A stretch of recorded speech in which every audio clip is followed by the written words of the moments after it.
Hi folks, and welcome to this little restoration I did on this little camping stove that I bought from a car boot sale a while ago, and it was in a terrible state and I only paid £2 for it. So as you can see, the state of it, the paint was peeling off. It was obviously not used for a long time. It's probably stood in an old shed for many years, for example, and I don't think it was obviously cared for and used, and it was just left for scrap. So the first part of the job is obviously just to assess what it is, because I haven't taken one of these apart before. So when you're doing something like this, you're sort of feeling your way through, because there is no instructions on how to take it apart. I doubt if I would have found any instructions on this item. So you've just got to use your common sense and take things apart methodically, and obviously putting a bit of lubrication there, because I don't really want to break any of these fixings, because that means that you've got to source new parts, and you probably ain't going to get any new parts for this. So quite a simple construction. This is just the top tube that comes apart, and it's just held on by these two long bolts. So the bolts are very rusty, but I can obviously clean them up a bit later on. And once I pull them two bolts out, you can probably see the unit comes apart. That's the top burner tray there, which looks to be in pretty good order. And the main body of this is the tube, which I'm not going to be able to do much with because it's actually enamelled. So that obviously takes the heat better than any coating that I can provide. And this part I can paint. That's the burner chamber at the bottom there. But this is where the main heat is generated, in this part. So just taking off this little inspection door now. And you can probably see the chamber there looks in pretty good order, so there's not much to do with that apart from clean it. And this door has got that sort of see-through mica viewing panel on it, which I don't really want to damage, because as I say, I don't think I'd ever get another one of them. And lucky enough, it looks to be in good order, so I'm going to keep that safe. Again, the main body, not sure how this come apart, so you're just basically filling your way. That's obviously very rusty. That gets everything burned off, so there's no protection coating on that at all. Looking at the brass unit there, again, it unscrews. That will clean up nicely. There's no corrosion on that. It is tarnished a bit, but I'm sure I can get that cleaned up a lot better than what it is.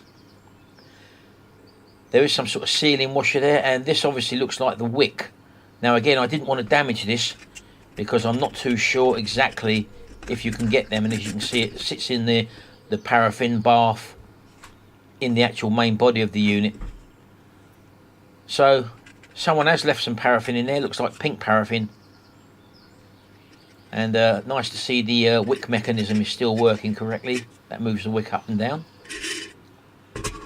So just having a look at the parts in their component parts, as you can see, it's all there. It's just surface rust. It looks a bit tatty. It was left for dead basically, and as I say, I only paid £2 for this. And what attracted me to it was that it was in such a state, otherwise it would have obviously commanded more money. So just looking at the component parts there, the metal parts that are bare have rusted, as you can see, but we can clean them up. And there's not much to this unit at all. So I'm going to try and clean up these bare metal parts now, and I've got this MC51, which is very much like a Vaporust, and all you literally do is just put your metal parts in there and literally just soak them with this stuff. And you can use vinegar, you can use different things, different chemicals, but I just had this available, and it does a good job.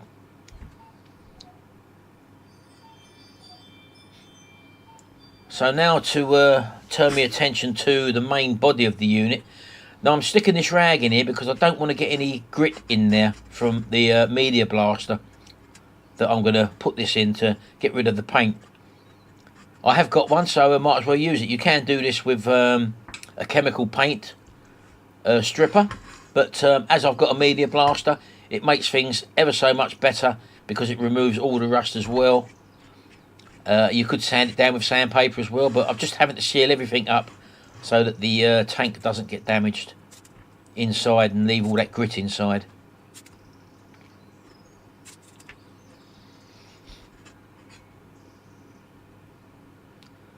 So this is my media blaster. I've actually modified it since I've used it this time,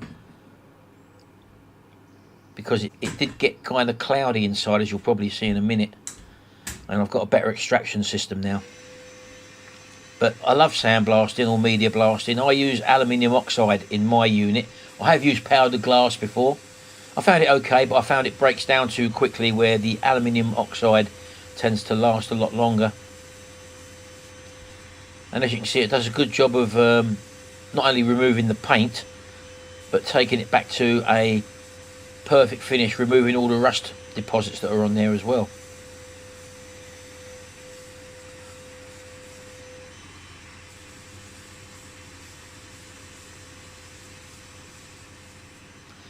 So I sandblasted the other parts, and I'm just going to remove the piece of protection that I've put there, because I want to obviously make sure that the internal part of the tank could be rusty, so I'm going to treat that as well. So I'll just remove these cloths.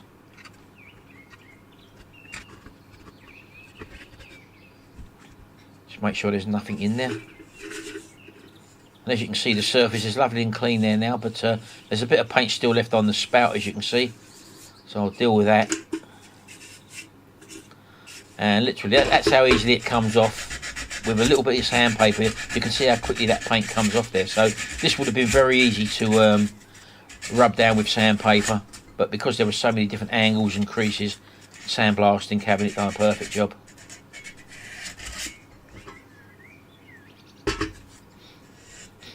So back again with the MC51, and all I'm literally going to do is fill up the tank, and if there's any rust in there, that will get rid of it. So that top unit, which is not detachable from the base unit, it is brass, so I'll just wrap it with the MC51, because the MC51 does actually clean up brass very, very well, as you'll see when I remove the other bit out of there in a second. So that cleans up absolutely lovely there. I left that overnight, as you can see, and any oxidation that was on that actually cleans up a treat. Now when these come out of the MC51, the bolts are black, but that's just a residue and it wipes off, and as you can see, it's totally rust free underneath now. So I need to prepare this now for powder coating. I've decided to powder coat this unit instead of painting it, because it'll be a lot more hard wearing. So I'm just cleaning it down with acetone now, and I'm going to prepare my Easy Coat powder coating gun. This is a do-it-yourself powder coating gun kit, which I use all the time, folks.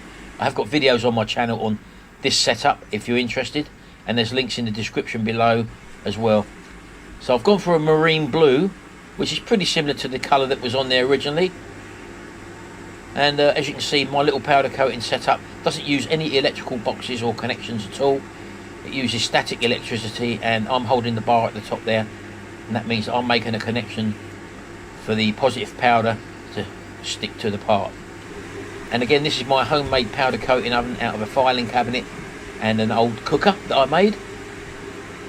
This gets up to over 200 degrees centigrade, but for powder coating or this setup, you need to bake these parts at 180 degrees centigrade, basically for 10 minutes. So I left it for a little bit longer there, and as you can probably see there, when we take it out, that part looks absolutely brand new now. And that is, when it cools off, it's totally hard wearing. So this is the main tube body, which is, as I said to you, is enamelled.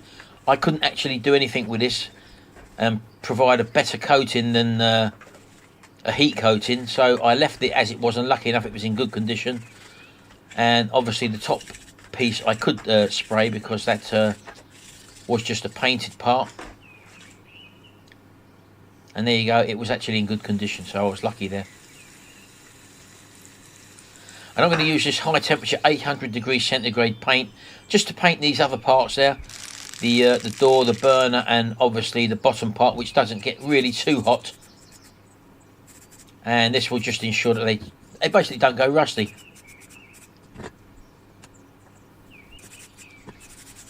And when that's dry, that will sort it out. And the other metal parts, these long screws for example, just a light buff here, because I don't want to take off the coating zinc coating that's already on them, and just give the brass bit a bit of a polish up as well. And as you can see, everything is cleaned up absolutely perfectly, and we're ready for the reinstallation. So now we're dealing with brand new looking parts. We can put this unit back together now, and as I said, there's no instructions. That's why you have to pay attention to the way you take things apart, probably take pictures and whatever, just to make sure that you put things back in the right order. I was lucky that I've got a video to look back on.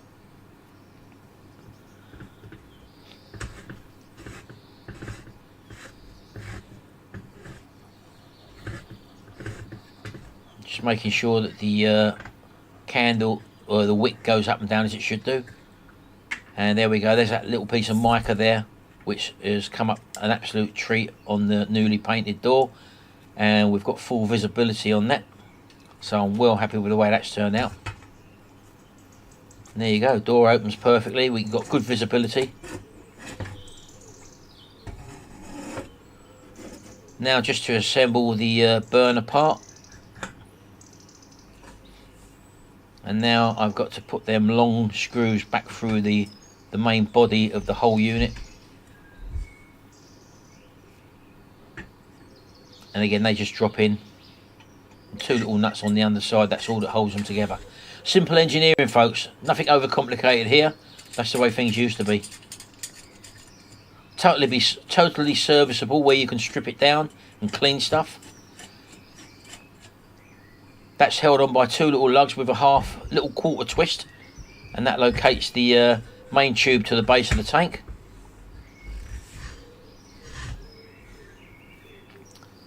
So let's have a look what we started off with. There we go, 2 pounds at a car boot sale. It's very, very tatty. Still in working order, but just very, very tatty.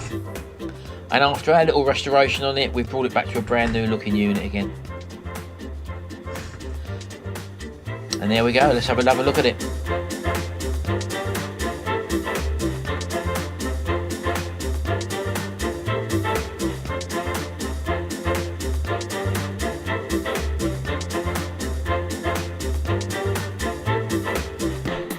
So let's do no more than put some paraffin back in it.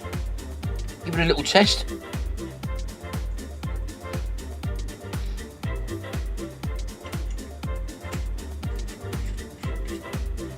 Light it up for the first time, and I couldn't find anything. All I found was some pepperami, folks, so I just had to slap 3 bits of pepperami in there. That's all I had.